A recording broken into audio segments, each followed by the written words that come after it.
Ja të kemi sërish së bashku dhe si që dhe ju thash, do flasim sot për hantavirusin.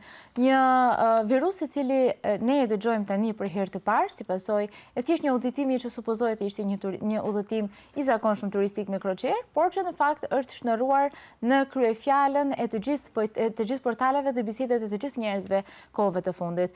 Çfarë është ky virus? Si përcillet dhe si është trajtimi i tij? A ka ndoshta dhe një parandalim? A ka ndoshta dhe një vaksinë? Kështu që për gjitha këto ne do bisedojmë së bashku me Dr. Fadil Sana, infektolog. Faleminderit që jeni pjesë e emisionit tonë sot për të shuar kurreshjen dhe për të ulur dhe panikun rreth këtij virusi. Faleminderit për ftesën. Doktor, besoj se doja që ta filloj dhe me një pyetje që besoj se e kanë të gjithë shikuesit tanë të cilët janë duke na ndjekur. Hantavirusi është diçka e re që është shfaqur sot për herë të parë tani në botë, ose është faktikisht një virus që ka qenë gjithmonë, por ja që në forma të ndryshme ndoshta? Hantaviruset janë viruset të cilët janë të njohura, mirë të dokumentuara në shkencë, faktikisht në pjesën e infektologjisë, kështu që nuk ka asnjë senzacion që të flasim për ndonjë virus si që ishte rasti i pandemisë COVID-19, kur njerëzimi ballafaqoheshte me një virus misterios për të cilën nuk mund askush të parashitet se si do të jetë epilogu i krejt asaj pandemie. Kur flasim për hantavirusin, mund lirisht të them që janë viruse kryesisht zoonotike, të cilët janë bartësi këtyre viruseve, janë brejtësit, kryesisht mitë, të cilët shërbejnë si rezervuar natyral, pa mos u manifestu sëmundja të ato vetë. Përmendet dhe ju dhe ne na ka mbetur si traumë COVID-19. Është ndoshta ky virus dhe gjithë pandemia dhe periudhat të cilën e kaluam të gjithë, ndoshta një indicie sepse jemi kaq të friksuar nga një virus i ardhshëm? Po e pritshme është dhe normale, krejt ky reagim mediatik, ta them krejt kjo bujë mediatike që u bë me rastin e hantavirusit është si pasojë e pandemisë Covid, ku normal të gjithë autoritetet shëndetësore botërore u bindën që mund të nënshtrohen ndaj një virusi si që ishte virusi SARS-CoV-2 dhe që shkaktoi pandemin COVID-19 dhe pre atëherë unë mendoj tash mos them që rasti në fjalë i këtyre ditëve që të gjithë mediat europiane, botërore, ndoshta e kanë si lajm kryesor rastin që ndodhi në kroqeren me flamur holandes, Hondius, që u nis prej Argjentine për në Europë dhe ku pat normal një klaster, një grumbull, do të thotë kemi një moment të izoluar të rasteve që nuk mund të flasim për shpërndarje komunitare ashtu siç ishte SARS-CoV-2. Besoj, doktor, se kjo e zbut pak të gjithë këtë situatë. Pra, e dim se ku është në një vend të menaxhueshëm, kështu që ndoshta kjo na e lehtëson ndoshta të gjithë atë idenë e ndoshta parandalimit të një pandemie? Po, asesi nuk diskutohet, as për pandemi, po unë lirisht e them kështu me profesionalizëm se as për epidemi. Këto janë shpërthime dhe raste sporadike kemi tërë kohën. Do thotë kemi në Europë shtamet europianet, cilët janë shkaktojnë sëmundjet ethet hemoragjike me sindrom renal dhe në rastin konkret antiviruset, do thotë shtamet që pulmonare që shkaktojnë do thotë me sindrom pulmonar, shkaktar janë hantaviruset, gjithsesi antivirusi i cili u pat izoluar në kroqeren Hondius. Do të thonë, ka dy forma të hantavirusit? Po, hantaviruset, atë që theksova, do të transmetohen nga brejtësit dhe mund të shkaktojnë dy lloj sëmundje, shethet hemoragjike me sindrom renal dhe mund të shkaktojë me sindrom pulmonar, atë e shkakton hantavirusi i llojit të Andes virus. Tani, kur dëgjojmë sidomos se ka disa forma, mendojmë se nëse infektohemi me hantavirusin, i kemi të gjitha format e mundshme. Si qëndron kjo? Në Europë dhe Ballkan, posaçërisht në Maqedoni, Kosovë, në Shqipëri, kemi gati se çdo vit izolate, kemi çdo vit të izoluar hemorragjike, raste normal, janë raste sporadike, nuk janë shpërthime siç në Maqedoni edhe kemi pasur rast një shpërthimi ta quaj i kontrolluar në vitin 2017 në rajonin një fshati të Gostivarit ku numri i ta quajt që mbaruan me fatalitet edhe në atë kohë në Maqedoni ishte 3, por në atë kohë kuri nuk kishte kaq senzacion smundja në fjalë, saqë as për mass media ishte diçka atraktive që të mundet diçka të tillë ta bëjnë lajm. Po tash kjo është si pasojë e mos them post-traumatik i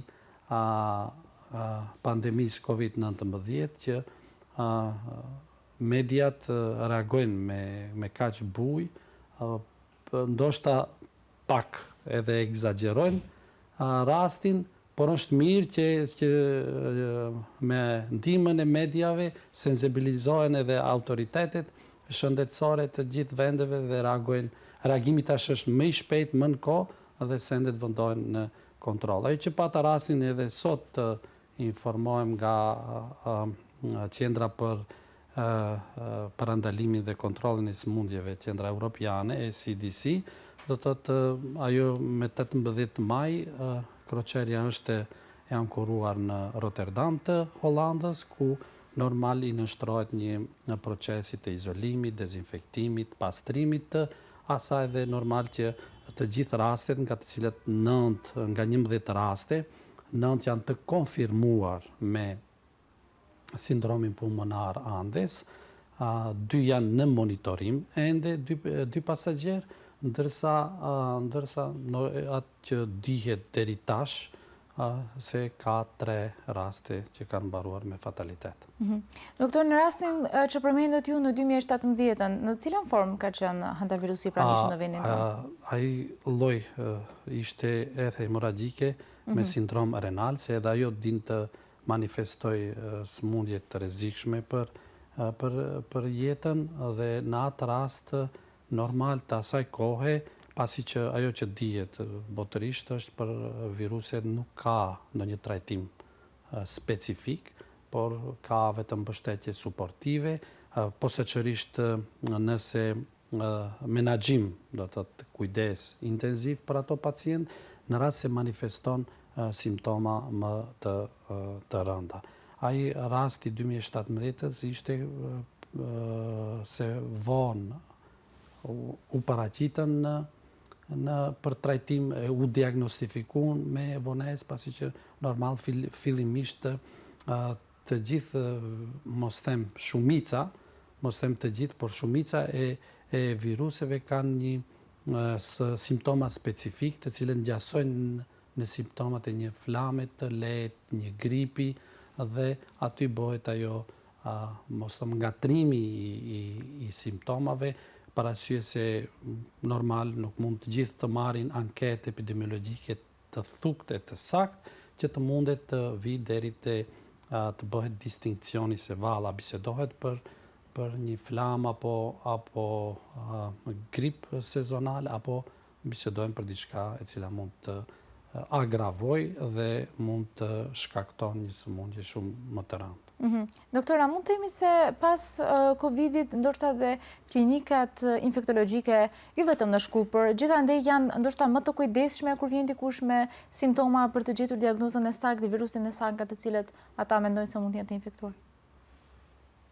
Përse përket klinikës për sëmundje infektive, normal me kapacitetet dhe mundësitë diagnostifikuese që ka, rastet, çdo rast është rast në vete dhe trajtohet në mënyrë të detajuar.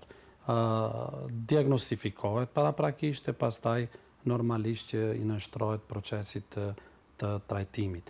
Ajo që vigilenca është më e lartë është fakt, por kur flasim për rastet konkrete, për këtë shpërthim të kontrolluar të një klasterit, një grumbullit të rasteve në kroqere, mund lirisht të them që për infektologët është diçka e cila është e njohur, nuk flasim për një agent të panjohur, për cilën duhet të ngrihet niveli i alarmit dhe të shkohet deri në panik, por për diçka të njohur, mirë medicinalisht të njohur dhe do të thotë diçka e cila dihet, cila është diagnostika, cili është tretmani në rast që ka përkeqësim, duhet trajtim spitalor dhe normal monitorimi i atyve rasteve të bëhet deri në fund derisa të konstatohet që pacienti nuk e ka, nuk është i prekur nga hantavirusi. Përmendët e ju se personat të cilët kanë qenë në këtë kroqer janë disa pacient, dikush me gjendje pak më të rënduar, dikush me gjendje më të lehtë mjekësore. A ndikon ndoshta, a ka disa faktorë që ndikojnë në atë në qoftë se ky virus do i rëndoj më shumë një grupi të caktuar njerëzish ose jo? Si zakonisht, do thotë aty ndikojnë shumë faktorë, posaçërisht mosha, vallë personi është i prekur me sëmundje kronike, mos ka ndonjë deficiencë në organizëm. Do të thotë shumë faktorë ndikojnë që të dikush virusi të manifestohet një formë më të lehtë, të dikush të manifestohet në një formë më të rëndë. Nuk kam dhëna të sakta për çfarë grup moshe bisedohet, po presupozoj se në ato kroqere si zakonisht janë pjesa dërmuese e moshës të thonë më të vjetër dhe duke i ditë jetëgjatësi në vendet europiane, besoj që ka pas një ndërthurje të sëmundjeve bashkëshoqëruese, cilat normal hantavirusi ato i kanë ndihmuar që të mundet të manifestohet në një formë më të rëndë. Por gjithsesi, kjo është diçka që ne e dëgjojmë për çdo virus. Pothuajse. Pothuajse po. Kështu që doja të dalë vetëm, domethënë ta theksoj shumë ato që nuk është që hantavirusi është diçka abnormale, diçka i jashtëzakonshme, diçka për të cilës duhet që të ngrejmë panik dhe alarm në këto momente. Asesi, është një virus në cilë duhet të kemi kujdes, por asesi nuk dakordohem që të bëhet panik dhe që opinioni me gjerë publik të mendon se në derë troket diçka si që trokiti 2019. Thjesht mendoj që traumat e Covid-it do i vuajmë për vite me radhë. Unë mendoj që Covid-i dha një mësim se si mund të pëson njerëzimin. Dhe nga atëherë mund të them me përgjithshmëri të plot që të gjithë autoritetet shëndetësore, bile edhe në vendet shumë më të përparuara, reagimin e kanë shumë më të shpejtë, më efikas dhe do të thotë koncentrimin për paraqitjen e viruseve të mundshme e marrin më me seriozitet se sa para 2019. Edhe rasti konkret, për arsye se mi tangon profesionit tim, e kam ndjek me vëmendje, raportimet janë mos them ditore, edhe qendrës për parandalimin e sëmundjeve europiane, edhe qendra për parandalimin dhe kontrollin e sëmundjeve amerikane, cilët së bashku me organizatën botërore shëndetësore ndjekin çdo hap të rastit në fjalë të këtij shpërthimi dhe raportojnë gati se në çdo ditë të gjithë qendrat se në cilën fazë janë të monitorimit të rasteve që u konfirmuan në këtë kroqere. Ma merr mendja që kjo vjen dhe si pasojë asaj që njerëzit nga frika tani do fillojnë që të kujdesen ndoshta më shumë për veten me atë idenë dhe me atë frikën, ndoshta edhe në mënyrën se si kujdeseshin atëherë kur ishte Covidi. A ka nevojë për një kujdesje të tillë në këtë moment? Pra, të lajmë duart shpesh, të mbajmë atë distancën, të mbajmë maska. Ato nuk do ta kisha konsideruar frikë, por do të kisha thënë që kjo punë prej kohës Covidit është bërë si pjesë e përditshmërisë njerëzve të rëndomt, e cila do të kontribon në parandalimin e shumë sëmundjeve infektive, qofshin edhe ato më banalet, pasi që masat higjienike normal që do të kontribojnë për një jetë më të shëndetshme çdo individi. Dhe ajo nuk duhet të konsiderohet frikë, por duhet të konsiderohet një vesh i mirë, i marrë si pasojë e pandemisë COVID-19. Gjithsesi, duhet thënë se, siç e tha dhe ju, ne jetojmë çdo ditë me këto viruse dhe me shumë viruse të tjera të cilat nuk janë bërë aq të famshëm për momentin. Duhet thënë se edhe për Covidin, pasi përfundoi domethënë pandemia, pasi u stabilizuan gjërat, sërish kishte raste të reja dhe kishte në forma të reja dhe të ndryshme të Covidit. Por ja që ne bashkëtuam me këto forma apo jo? Ndoshta është e njëjti rast edhe me hantën ose ndoshta edhe me ndonjë virus tjetër. Jo, nuk mund të bësh krahasim mes Covidit dhe hantavirusit, pasi që SARS-CoV-2 virusi që shkaktonte sëmundjen COVID-19, ashtu siç u pagëzuar në atë kohë nga OBSH-ja, do të thotë bisedojmë për një virus i cili ishte i panjohur, ishte misterios, ishte shumë i transmetueshëm dhe shkaktonte një ta quaj epidemi e cila pastaj u shndrua në pandemi komunitare, e cila kishte një inkubacion shumë të shkurtë dhe ishte lehtë e transmetueshme dhe manifestonte sëmundje shumë të rëndë, e cila për kohë shumë të shkurtë mbaronte edhe me vdekje. Nësa në rastin konkret bisedojmë për sëmundje për një lloj virusi, e cili shkakton sëmundje, e cila është e njohur për shkencën e mjekësisë.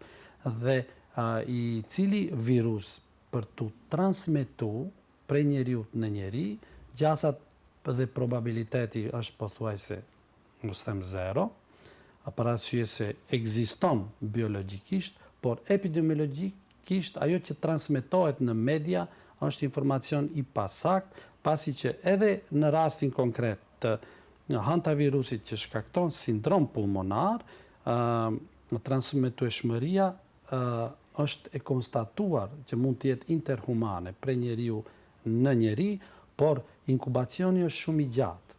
Nga vetë fakti që inkubacioni është shumë i gjatë, zgjat deri në 42 ditë, diku 6 javë, me automatizëm e bën teorinë e probabilitetit për hapje masive komunitare shumë të vogël. Kështu që në këtë rast do të thotë kemi përhapje, nuk kemi përhapje komunitare, por kemi do të thotë raste të izoluara, shpërthime të izoluara, të cilat sistemet shëndetësore lehtë mund t'i menaxhojnë dhe t'i kontrollojnë.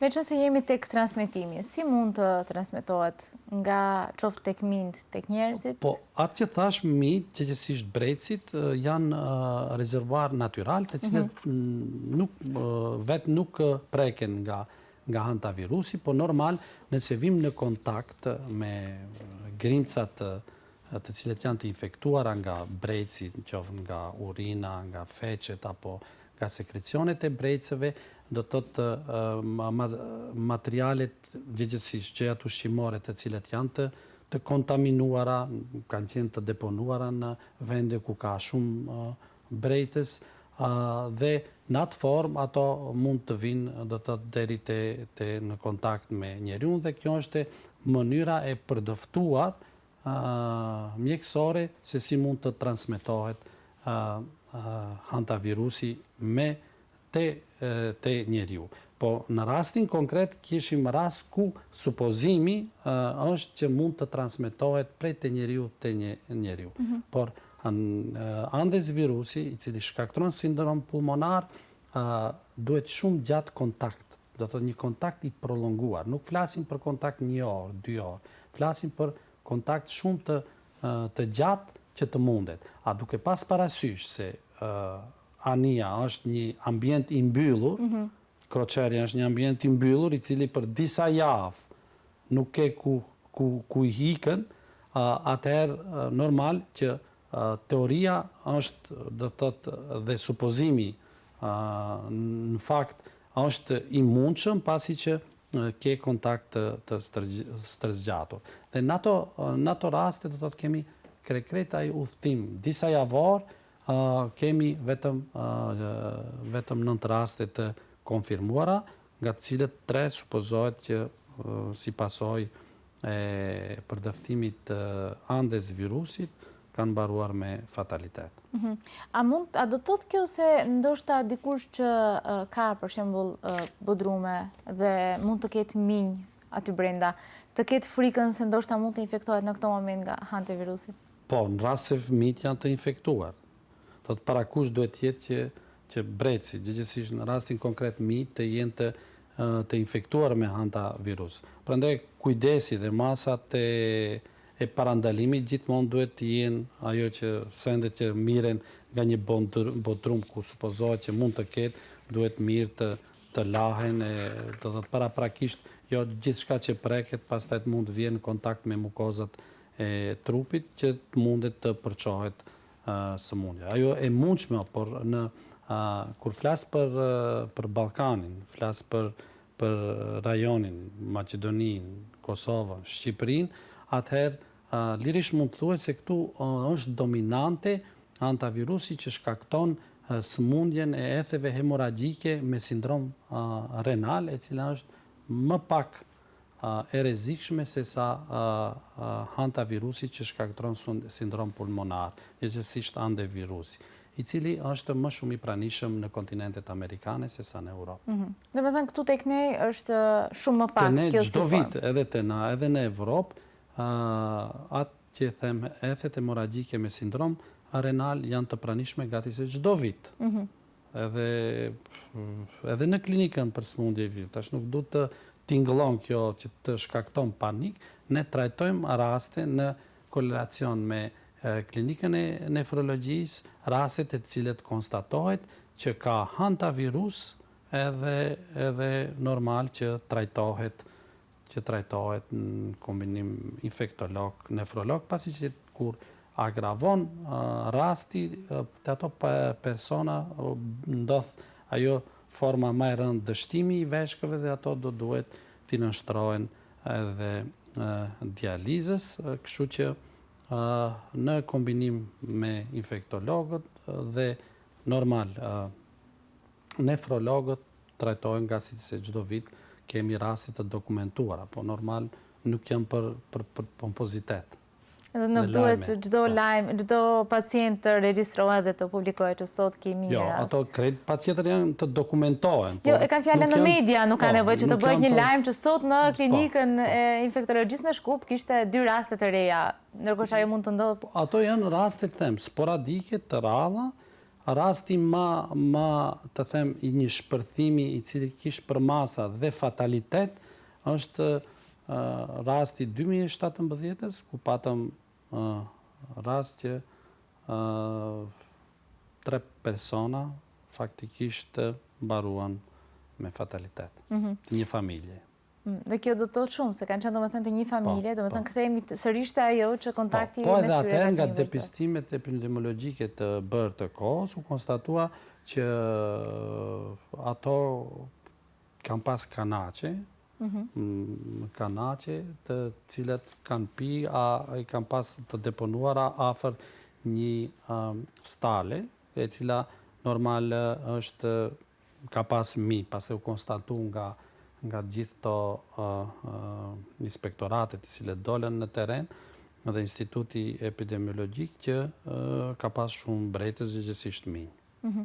Gjithsesi, folëm se ka dy forma dhe që njëra prej tyre mund të jetë më e shpesh tek ne, ndonse edhe tjetra ndoshta ndonjëherë edhe mund të shfaqet. Nuk ka të dokumentuar se tjetra është e pranishme në Europë. Në Europë tash i ke rastet të cilat janë eksportuar, se kanë Ania është nisë nga Argentina për në Holland, edhe normal që ai konsiderohet nuk konsiderohet rast autokton por i importuar. Dhe vetëm ato raste, për sa i përket Ballkanit, gjithsesi vendit ton, nuk ka informacion që ka pas pasagjer nga Maqedonia. Dhe kështu që gjasat që të ketë një rast të tillë, ja pothuajse nuk ekzistojnë fare.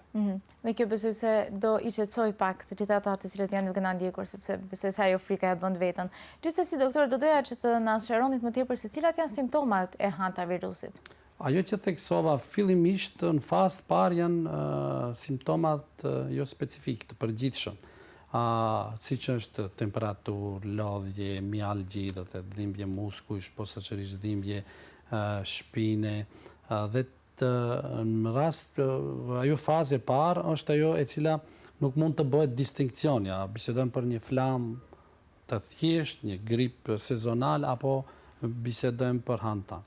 Por, shumë me rëndësi që është, në çdo rast nga këto është historia e ekspozimit, gjithsesi anketa epidemiologjike.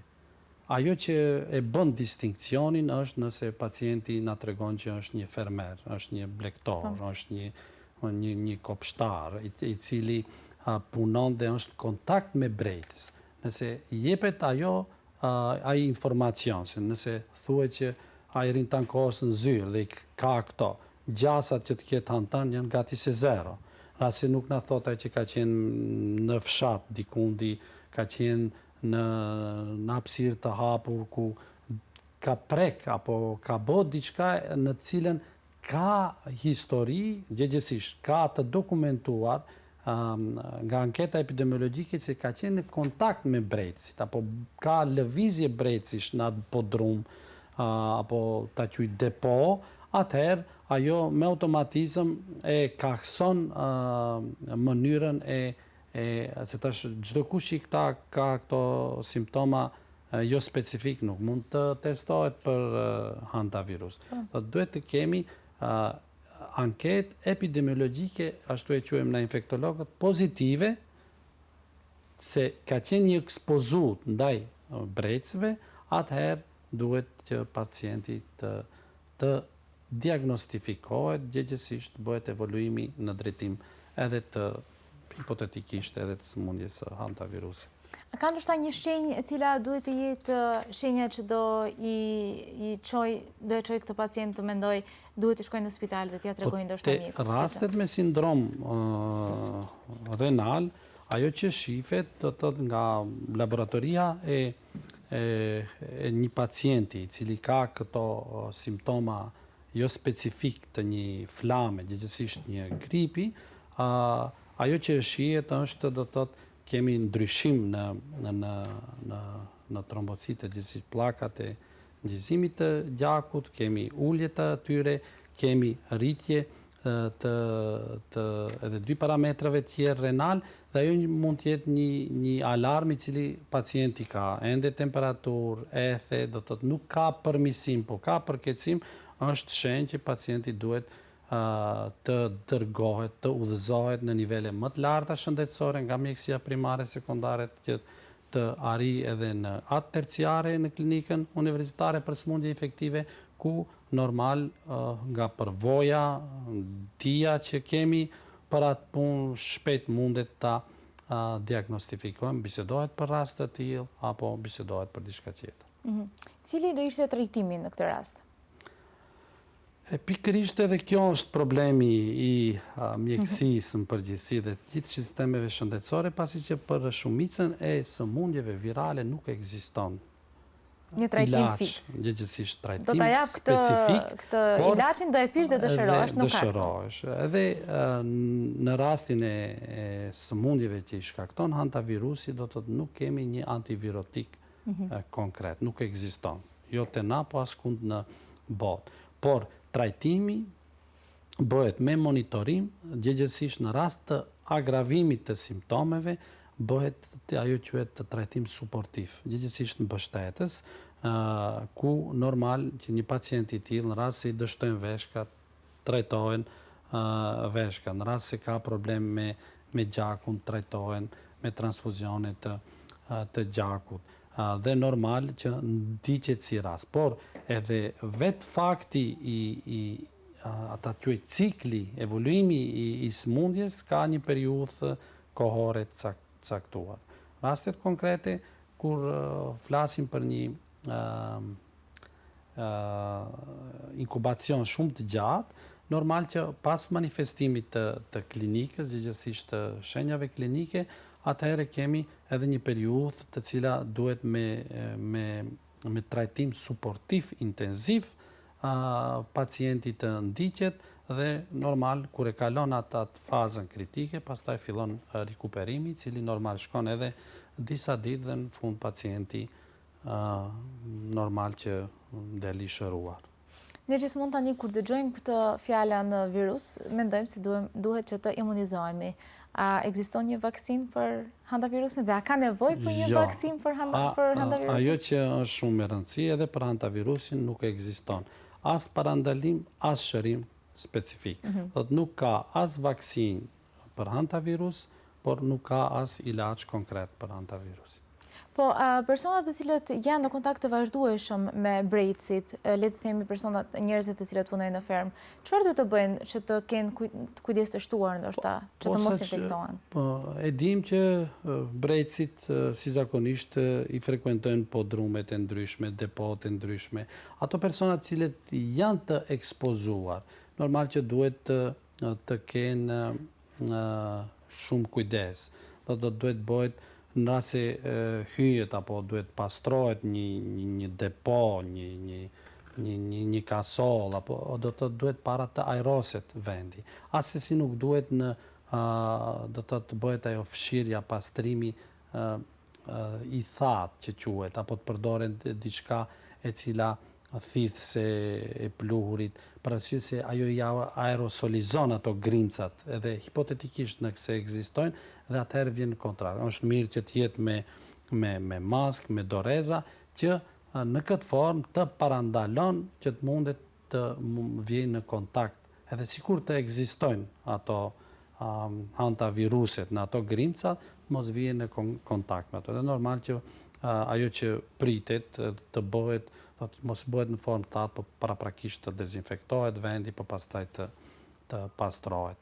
Dhe normal që nuk duhet të jenë, duhet të kemi edhe shërbime të cilët të bëjnë atë deratizimin e hapësirave, të bëhet deratizimi i hapësirave që të mund sa më pak brejtësës, gjasat edhe teorike që të mund të vishë në kontakt me një virus të tillë, i cili depo i ka brejtësit, dhe jenë shumë më të pak.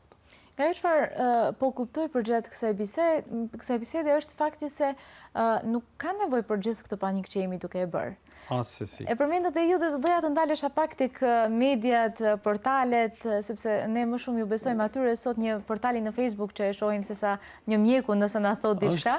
Dhe përhapja e dezinformatave për këtë virus. Pasi që shumica e portaleve këtë rast e shfrytëzojmë për senzacionalitet. Nuk ka një lajm real, edhe megjithse efekti i lajmeve senzacionale dihet, unë lirisht mund të them se këto ditë kam ndjek me shumë vëmendje rastin e këtij shpërthimi në kroqeren holandeze, dhe kam pa më shumë infodemi, bile ajo që më befasonte, për arsye se kur flas për Maqedoninë dhe Ballkanin nuk më vjen çudi kur ka dezinformata të shumta, por ajo që pata rastin se një pjesë të asaj isha në një udhëtim në Francë dhe atje gati se çdo ditë liferoheshin lajme të tilla, të cilat përpos asaj pjesës ekspertizës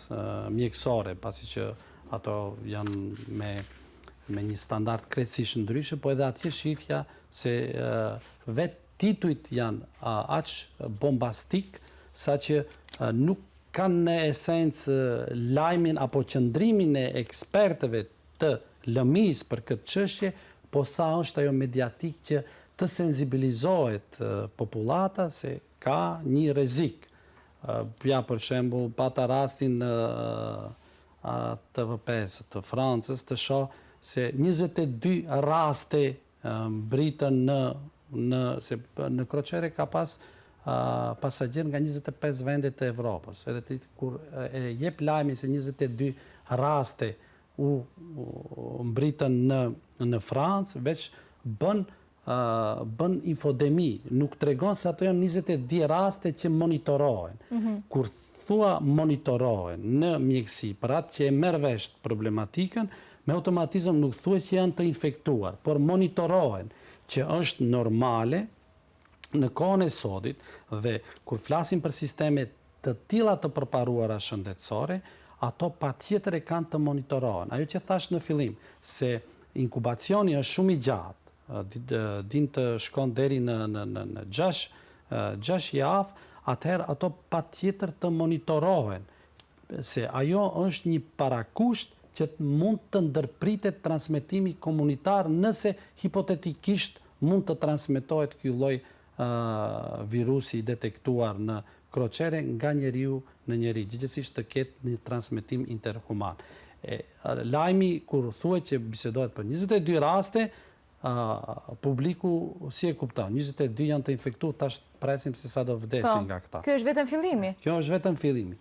Dhe ato i merja me rezervë dhe shikja se edhe atje është niveli, mos them, i alarmit, panikut, gjithsesisht edhe atje janë të pakontrollueshme mediat kur duan të bëjnë një, mos them, senzacion mediatik.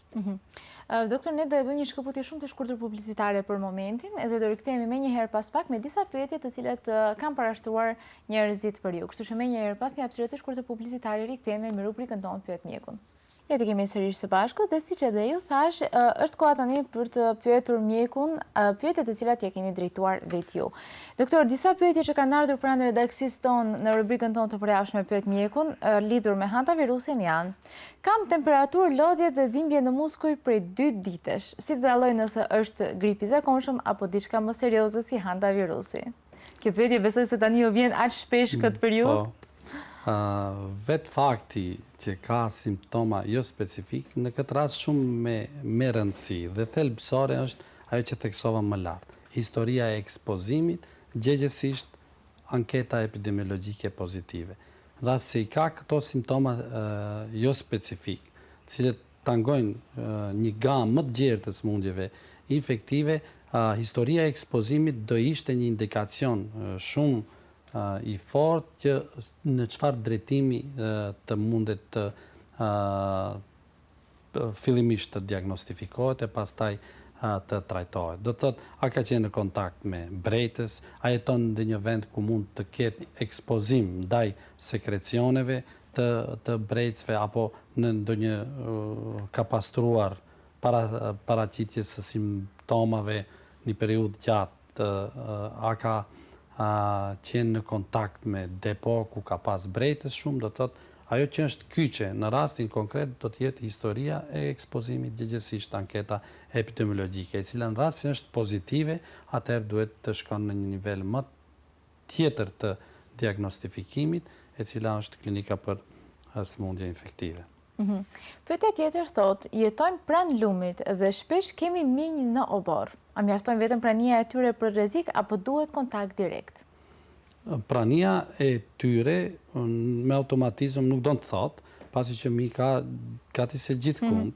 Ajo që në u përgjigja në pyetjen paraprake, e ndërlidhi edhe me këtë pyetje, do të thot historia e ekspozimit me brejtësi, gjegjesisht sekrecionet e brejtësve. Rast se ka qenë ekspozuar, atëherë mundet, por ajo që do të teoretikisht po mundet, por praktikisht është e pamundur pa mos pas një kontakt me sekrecionet, gjegjesisht kontaminim të sendeve me cilët pastaj ajo me automatizëm transmetohet të njeriu. Pyetja tjetër thotë, është e mundur që dikush të kaloj virusin pa e kuptuar fare? Hantavirusin pa e kuptuar fare nuk mund të kalon, pasi që patjetër të ketë simptome të cilat thash që janë jo specifike dhe derisa ka simptome me automatizëm kërkon edhe trajtim mjekësor. Ato simptome din të jenë të lehta, po jo edhe aq të lehta sa që të nivelit që të mund aq ta kalon a mos e kupton, edhe mos paraqitet te mjeku.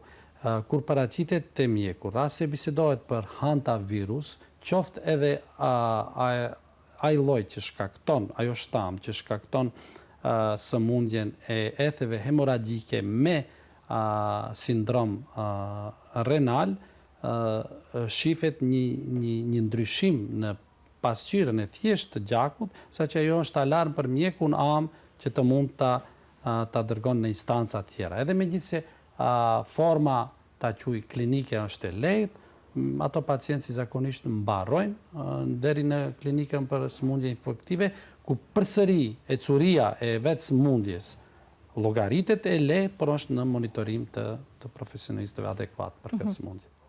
Doktor, ne ju falenderojmë shumë për gjitha këto informacione dhe mbi të gjitha për të ulur panikun tek të gjithë, sepse siç edhe e theksuam disa herë, nuk ka nevojë për panik, gjithmonë kujdes duhet të kemi ndaj çdo virusi, jo vetëm specifikisht për hantan.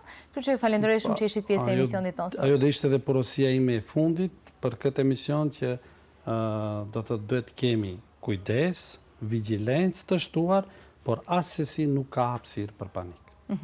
Unë ju falenderoj shumë që ishit pjesë e emisionit tonë sot. Falenderit për ftesë. Ishte kënaqësi. Me kaq të dashur miq, përmbyllim dhe emisionin për ditën e sotme, bashkëdoshemi sërish të dielën e ardhshme dhe deri atëherë, siç gjithmonë, kujdesuni për shëndetin tuaj. Kalofshit mirë.